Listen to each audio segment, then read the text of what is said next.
Dangote refinery is definitely going to be some sort of game changer. Nigeria, we need it.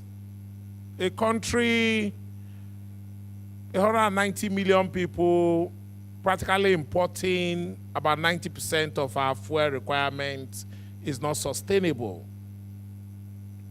So on that score, we need the Dangote refinery.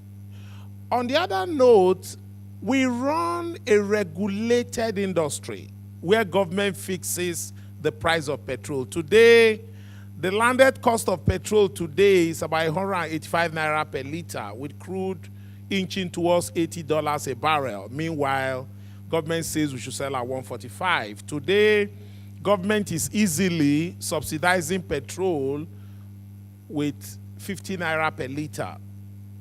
So if you're burning 40 million liters of fuel every day, you can imagine, I think easily we are spending about 2 billion naira daily today subsidizing petrol. That is not sustainable. Now, if Dangote refinery were to start operation today, then it's either government deregulates, because Dangote is not going to buy crude, refine the fuel, and sell it at 145. It's not going to happen. So something will have to give. It's our belief that before the refinery starts operation, government will have to deal with the policy issues on pricing. However, Dangote has what, from my point of view, is a disadvantage. And that disadvantage is the disadvantage of double handling. They are building the refinery at the Lekki Free Trade Zone. There's no crude oil being produced at the Lekki Free Trade Zone. So they are going to either pipe the crude, or from what they are doing now with the SBM they are building, they are going to ship the crude from wherever to Lekki Free Trade Zone. That's going to be some costs. They are going to refine the fuel and they are going to ship it out again. Now, compare that with a typical modular refinery. A modular refinery is best sited at the wellhead. So the cost of moving the crude is zero. You get the crude out of the ground, you refine it, and then you are only evacuating the refined petroleum product from the wellhead location. It may be small, so it will come with its own advantage. But one thing I know is that in life, the only thing that is constant is change. I'm privileged to have been in this industry for the past 26 years. For the past 26 years, all I've done is sell petroleum products. I started selling fuel in this country where fuel was 70 kobo per liter. Diesel was 60 kobo per liter. A whole tanker load of diesel in 1992, when I came into this industry, was 18,000 naira.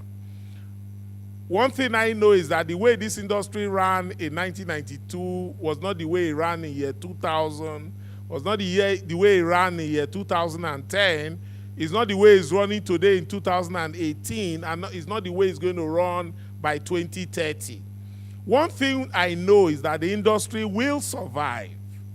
The only thing that will happen is that the strategy for surviving the industry will keep changing. What I have seen is that in 2018, people are complaining that the market is tough because they are trying to apply a solution that worked in 2011 to a 2018 challenge. It's not going to happen. The market has changed. The market has changed. It is what it is. So it's our responsibility to keep coming up with strategies to deal with things as they are. So, Mrs. Ezigbo, I give you one assurance. The modular refining people will survive. Dangote refinery will survive. It's going to be some game-changing. The need for the tank farms will gradually reduce and pan out. I mean, I was on the waterways a few days ago. I was on a boat and I was passing through Ibafor, but from the water, and I looked at the whole Ibafor not one ship was at berth. Not one. That's the same for before, that when you bring your ship could wait outside for more than 1 week waiting for bed space. Today, you load a ship, you're coming into a berth for, you're going straight to berth. So the market is changing.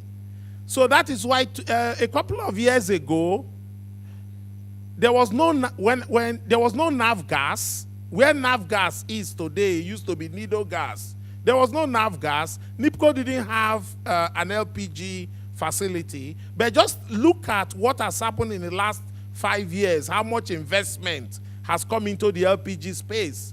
Navgas have built initially 8,000. Now they've added an additional sphere.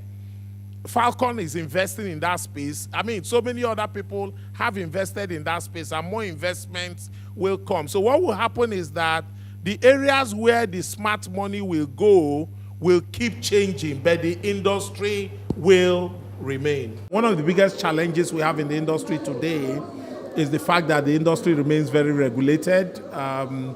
Today, NNPC imports 100% of the fuel which we use in this country, and